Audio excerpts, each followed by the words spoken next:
Welcome to another episode of D&D Quick Tips, advice for players and dungeon masters. Today's tip is for DMs, and it offers 3 pieces of advice for engaging players in puzzles. In this context, I define a puzzle to be anything that challenges the mind of your players rather than the characters, something that can't be solved with any kind of dice roll or class ability. Riddles, cryptograms, and mazes are some of the more typical puzzles you may see in D&D. The key issue of contention is that puzzles test the players, not the characters. For that reason, not all players enjoy puzzles. That brings us to tip 1. Puzzles should be optional. The advancement of the adventure must not hinge on the successful resolution of a puzzle. Otherwise, you could have players stumped for hours, bored and frustrated.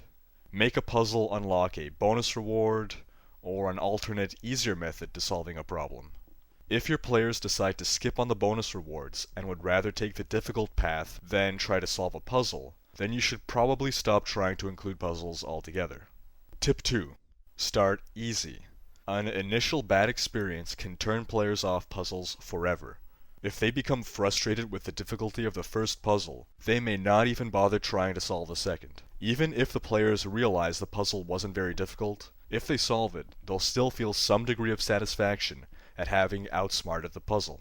If a puzzle turns out to be more difficult than you expected, and players ever hit a roadblock, allow them to roll an intelligence check to gain a clue. Tip 3. Integrate the puzzle as seamlessly as possible with the adventure. You don't want your adventure to be distinct blocks. Here's some combat, now here's some role-playing, now here's some puzzles. Mesh it together. For instance, a mad prophet may ramble a riddle before the PCs head off to fight the villain, and the answer to the riddle is the villain's greatest weakness. Without knowing the weakness, the PCs will be in for a tougher fight. Take-home message. To engage players in puzzles, ensure the puzzles are optional. Make your first puzzles easy, and seamlessly integrate the puzzles into the adventure. That's it for today. Send me your suggestions for future quick tips, which I upload every Sunday. Peace.